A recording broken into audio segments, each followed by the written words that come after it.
कथाओं में निबंध इस पहाड़ में प्रतिपादित विषय नहीं, ये वस्तु को लास्ट वाला नहीं हुआ हमारा, अंत में आचार्य कहते हैं। अंत में आचार्य कहते हैं कि चारित्र पहाड़ को तुम शुद्ध भाव से भाओ, जिससे तुम चारों गतियों में भ्रमण नहीं करोगे और तुम्हें पुनर्भव की प्राप्ति होगी। बोध अपुनर्भव, पहाड़। हाँ। हाँ, हाँ, तो एक बार इसको वो चार्ट देख लास्ट लीजिए। चार्ट पढ़ लेते हैं सर। चार्ट देख लीजिए इसको। हाँ, चारित्र में दिखाया है, देखिए दो भाग किए थे, सम्यक्त आचरण चारित्र और संयमाचरण चारित्र। तो सम्यक्त में हमने कहा था ना, चौथे गुणस्थान होता है सम्यक्त विजीव, और संयमाचरण में व्रति और मुनि दोनों लिए 5 से 7वें गुणस्थान तक है। सम्यक्त आचरण चारित्र में उसको जो 8 अंग है सम्यक्त पे, निशंकित होता है और निकांक्षित होता है, निर्विचिकित्सा होता है, इनके अमूढ़ दृष्टि और उपगुहन, स्थितिकरण, वात्सल्य और प्रभावना होती है। तो इनके अगर किसी को स्पेसिफिकली कोई उदाहरण मालूम है तो बता सकता है। जैसे निशंकित में शंका नहीं थी तो अंजन चोर का था, और निकांक्षित में बताया गया था शायद सीता रानी का था, और निर्विचिकित्सा में कोई पेड़ और के है। गाने का गाना। हाँ। हाँ, वो निशंकित में कि 25 24 ही तीर्थंकर होते हैं, 25वां नहीं होता है। हाँ। यस। मतलब उसको कोई शंका नहीं थी कि 24 ही तीर्थंकर होंगे, 25वां तो हो ही नहीं सकता। तो वो हाँ। फिर दर्शन करने नहीं गई थी। अच्छा, ओके। और इसी तरह से वात्सल्य भाव में रक्षाबंधन की जो पढ़ी थी हमने, वात्सल्य भाव हुआ था। और बाकी भी है, अगर किसी को मालूम है तो बता सकता है। उसके बाद ये सम्यक्त आचरण चारित्र में यही बताया है कि ये 8 सम्यक्त के अंग होते हैं, और बाकी 25 दोषों से रहित होता है। जैसे 8 तो इनके 8 के अगेंस्ट दोष हो गए, 6 अनातन अनायतन हो गए, जो कुदेव कुगुरु कुशास्त्र थे और उनके प्रति जो सेवक थे उनके प्रति भक्ति होना, और 3 मूढ़ता थी, और 8 मद थे, ये हमने पहले पढ़े हैं। 25 जो दोष लगते हैं इसमें। उसके बाद संयमाचरण चारित्र में 2 बताया है। ये जो सागार है, 11 प्रतिमाधारी व्रति जो होता है, सागार संयमाचरण चारित्र। और वो दूसरा है अनागार संयमाचरण चारित्र मुनिपद का।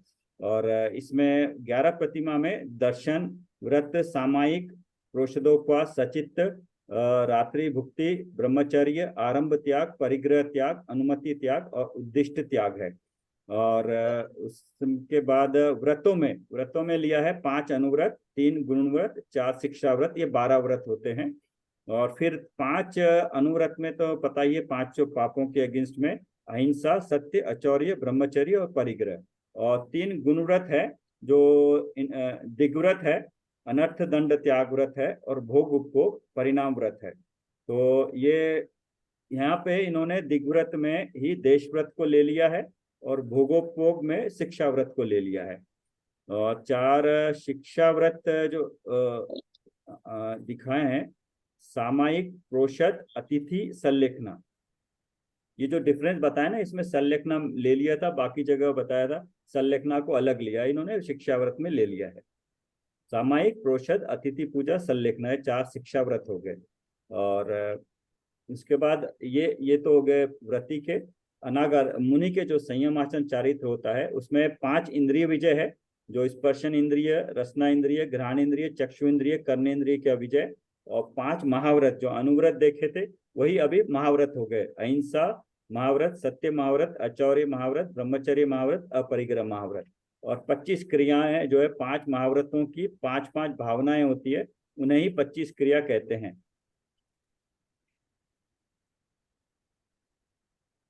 और 5 समिति दिखाइए, इरिया समिति, भाषा समिति, ऐष्णा समिति, प्रतिष्ठापना समिति, आदान निक्षेपण समिति, और 3 गुप्ती, मन वचन काय की गुप्ती पूर्वक। तो ये हो गए मुनि के।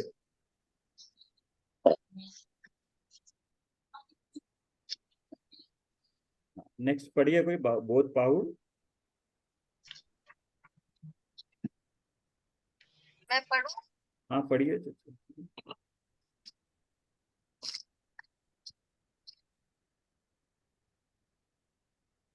बोध पाउड।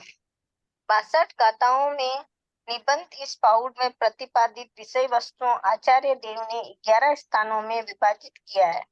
जो क्रमशः इस प्रकार है। पहला आयतन, चैत्यग्रह, जिन प्रतिमा, दर्शन, जिन बिंब, जिन मुद्रा, ज्ञान, देव, तीर्थ, अरहंत, प्रवज्जा।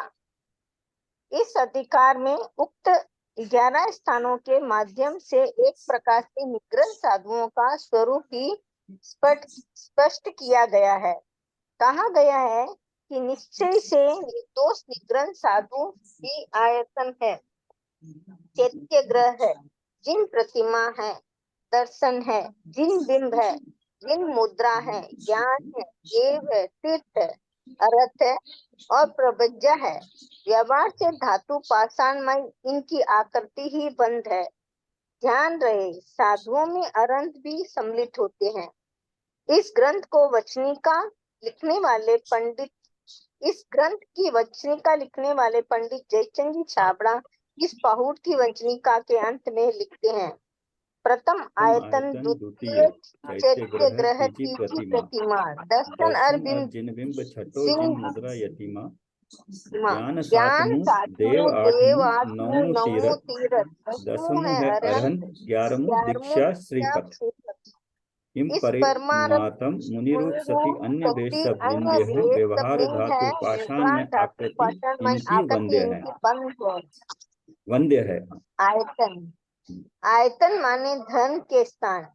जिन मार्ग में अभ्यंतर संयम के धनी मुनिराज जी आयंतर हैं। इनमें जो श्रेष्ठ है केवल ज्ञानादि सहित है, वे सिद्धायतन है। वास्तव धर्मायतन तो धर्म के धनी मुनिराज ही। व्यवहार से इनके आवास को भी धर्मायतन कहते हैं। चैत्यग्रह, जिसमें सुख दुख बंध मोक्ष की चेतना पाई जावे, वह आत्मा ही चैत्य है। सठ काय जीवों की रक्षा करने वाली संयमी आत्मज्ञानी मुनिराज ही चैत्यग्रह है। व्यवहार से जिनालय को भी चैत्यग्रह या चैत्यालय कहते हैं। जिन प्रतिमा, सम्यक दर्शन, ज्ञान, चारित्र से युक्त निग्रंथ वितरागी मुनियों की चलती फिरती जंगम देह ही जंगम प्रतिमा है और अष्ट कर्म रहित अनंत चतुष्टय सहित देश रहित देह रहित अचल सिद्ध भगवान ही थावर है, स्थिर प्रतिमा है। निश्चय से यही वंदने योग्य है। इनके यथा अनुरूप धातु पाषाण की प्रतिमा व्यवहार से वंदन योग्य है। यह जंगम का मतलब चलने योग्य जो होते हैं। दर्शन, सम्यक दर्शन ज्ञानमयी संयम रूप सुधर्म ही निग्रंथ मोक्ष मार्ग है। उसे जो बताए वही दर्शन है। जैसे पुष्प गंधमय है, दूध धृतमयी है, वैसे ही जैन दर्शन सम्यक्तमयी है। सम्यक दर्शन ज्ञान चारित्रमयी है। मुनिराज का स्वरूप भी अंतर्बाह्य में सम्यक दर्शन ज्ञान चारित्रमय है। अंतर्निगृत मुनिराज ही साक्षात दर्शन जैन दर्शन है। जिन बिंब, कर्म क्षय के कारण शुद्ध शिक्षा और दीक्षा देने वाले आत्मज्ञानी वितरागी संयमी आचार्य देव ही वस्तु जिन देव है के प्रतिबिंब है, वे ही वंदनीय पूजनीय है। जिन मुद्रा, जो शुद्धात्मा के अनुभवी व्रत तप से समृद्ध है, जिन शिक्षा दीक्षा देने वाले हैं, जिनकी मुद्रा इंद्रिय विषयों और कसाय भावों का मर्दन करने वाली हो, संयम में दृढ़ हो, ऐसे आचार्य देव ही वास्तव में जिन मुद्रा है। मोक्ष मार्ग की हेतुभूत शुद्धात्मा की प्राप्ति ज्ञान द्वारा होती है। अंतर मोक्ष मार्ग रूप लक्ष्य को प्राप्त करने के लिए ज्ञान को जानना चाहिए। जिस प्रकार धनुष के अभ्यास एवं बाण से रहित धनुषधारी लक्ष्य को प्राप्त नहीं करता, उसी प्रकार शुद्धात्मा अनुभव रूपी धनुष के अभ्यास एवं ज्ञान रूपी बाण से रहित व्यक्ति मोक्ष मार्ग रूप लक्ष्य को प्राप्त नहीं करता। तथा जिस प्रकार मनुष्य की बाणादि समस्त सामग्री उपलब्ध हो तो निशाना नहीं चूकता, लक्ष्य की प्राप्ति होती ही है। उसी प्रकार मोक्ष मार्ग की यथावत ज्ञानादि सामग्री उपलब्ध हो तो मुनि मोक्ष रूप लक्ष्य से नहीं चूकता, उसे अवश्य प्राप्त करता है। अतः जिनागम के अनुसार ज्ञानियों का विनय करके ज्ञान को प्राप्त करना चाहिए। देव, जिसका मोह नष्ट हो जाता है वह देव है। धर्म दया से विशुद्ध होता है और प्रज्ञा सर्व परिग्रह से रहित होती है। तीर्थ, जिससे तीरे वह तीर्थ, सम्यक और वह महाव्रतों से शुद्ध, पंचेंद्रिय से विरक्त, यह लोक परलोक के भोगों की इच्छा से रहित निर्मल आत्मा ही तीर्थ है। यहाँ पे जो नंबर दिए ना, अरहत। देव के ऊपर 1, तीर्थ के ऊपर 2, ये नीचे देखना, इसकी जो हाँ। गाथा है उससे संबंधित है ये।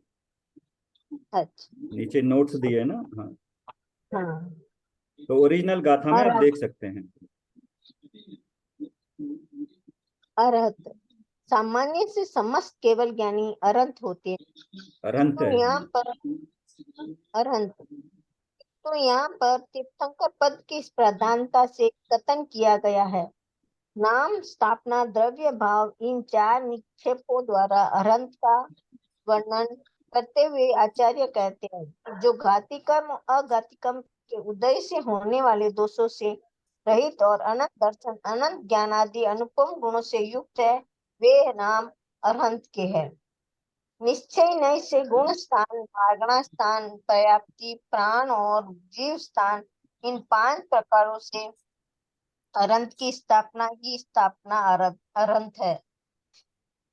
इसके पश्चात 32 से 36 तक की गाथाओं में स्थान आदि प्रत्येक में पृथक पृथक स्थापना अरहंत को बतलाया है। द्रव्य अरहंत के स्वरूप का वर्णन करते हुए आचार्य कहते हैं कि जरा व्याधि संबंधी दुखों से रहित, आहार निहार, मल मूत्र, श्लेष, धूप, पसीना, दुर्गंध, जुगुप्सा और ग्लानि से रहित 1008 लक्षणों से सहित संपूर्ण अतिशय युक्त सुगंधित औदारिक देह अरहंत की के होती है। भाव अरहंत तो मंद, राग, द्वेष, कसाय आदि मन के विकल्प से अत्यंत विशुद्ध केवल ज्ञान रूप होते हैं। प्रबज्जा, प्रबज्जा दीक्षा को कहते हैं। प्रबज्जा में अंतरंग बाह्य परिग्रह, कसाय, राग, द्वेष, मोह और पापारंभ का आरंभ होता है। शत्रु मित्र, निंदा, प्रशंसा, लाभ अलाभ, तृण कांचन में संभाव होता है। प्रबज्जाधारी मुनि शरीर संस्कार रहित और मंद, राग द्वेष से भी रहित होते हैं तथा वे उपशम, क्षम, दम युक्त होते हैं। उनके मिथ्यात्व आदि भाव नष्ट होकर सम्यक स्वगुण प्रकट हो जाता है। प्रबज्जा 6 सहनन वाले जीव के होती है। ये सब परिग्रह रहित व निग्रंथ स्वरूप होती है। इसमें लेश मात्र भी परिकर का संग्रह नहीं होता। बाह्य दीक्षा का स्वरूप बताते हुए आचार्य कहते हैं कि प्रबज्जाधारी उपसर्ग व परिसर को सहते हुए नित्य ही निर्जन प्रदेश, शिलातल, काष्ठ या भूमितल में रहते हैं अथवा सुनेगर, वृक्ष मूल, कोटर, उद्यान, वन, शमशान भूमि, पर्वत की गुफा, पर्वत शिखर, भयानक वन और वंस्तिका में रहते हैं। वे पशु, महिला, नपुंसक और व्यभिचारी पुरुष का साथ नहीं करते, अपितु स्वाध्याय व ध्यान से युक्त होते हैं। वे प्रबज्जाधारी मुनि निग्रंथ, निसंग, निर्माण, अराग, निर्देश, निर्मम, निरहंकार, निर्भय और निराश भाव वाले होते हैं। इसमें ये इस पूरा प्रकार हमें ये पढ़ा था ना, ये सम्यक शिखर जी में, उसमें पूरा ये वर्णन दिया था कि वहां पे मुनि लोग कहाँ पे जाके अपना आराधना करते हैं, व्रत शील का पालन करते हैं। ये पूरा इसे में दिया हुआ है। इस प्रकार छह सहनन कौन कौन से हैं? प्रवज्जा कल तत्वार्थ में देखे थे ना, कल देखा था ना सहनन, सहनन के बारे में कल तत्वार सूत्र जी में देखा था ना अपन ने सारा वज्र डिटेल वृषभ, दिया नाराज था। सहनन, नाराज वृषभ सारा हाँ। देखा, अच्छा पीड़ित, वो वाले हाँ, सहनन। अच्छा, ठीक ठीक ठीक।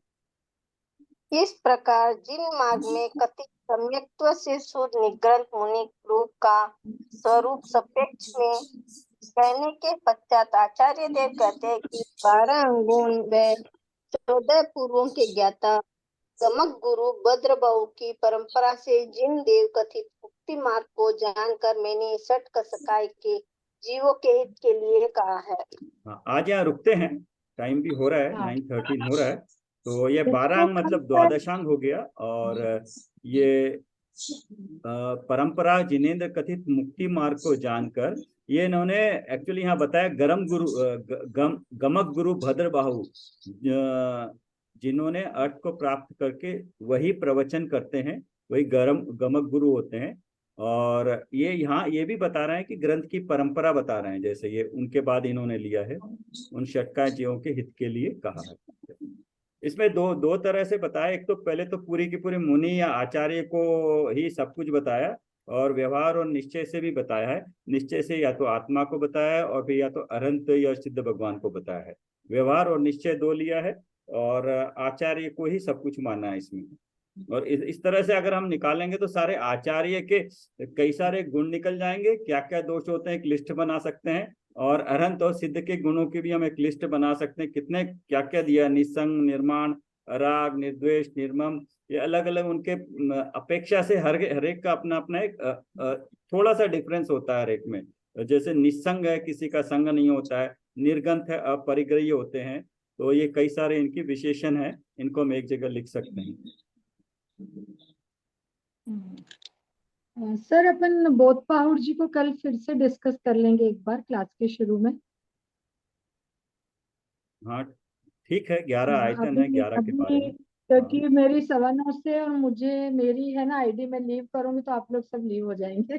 नहीं, हम बिल्कुल टाइम से चलेंगे, इसलिए यहाँ रोक दिया है। कल अभी 4 पाउड हो गए, 4 बचे हैं। एक इसके कल बाद बोध पहाड़ को एक बार ये सबको अलग अलग ले लेंगे, और फिर से एक बार हाँ ठीक प्रज्ञा है, आयतन ये करते हैं ठीक एक है, बार ठीक, शुरू में रिवाइज करके फिर आगे बढ़ेंगे। ठीक है। जिनवाणी स्तुति कर लेते हैं सर। यस।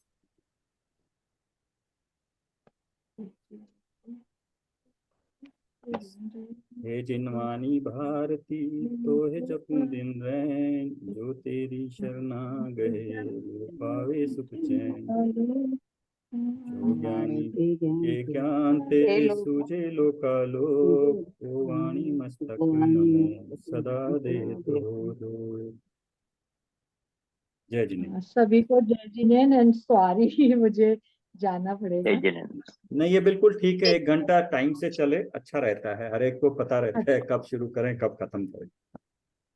चलिए, जय जिनेन्द्र सबको। जय जिनेन्द्र। जय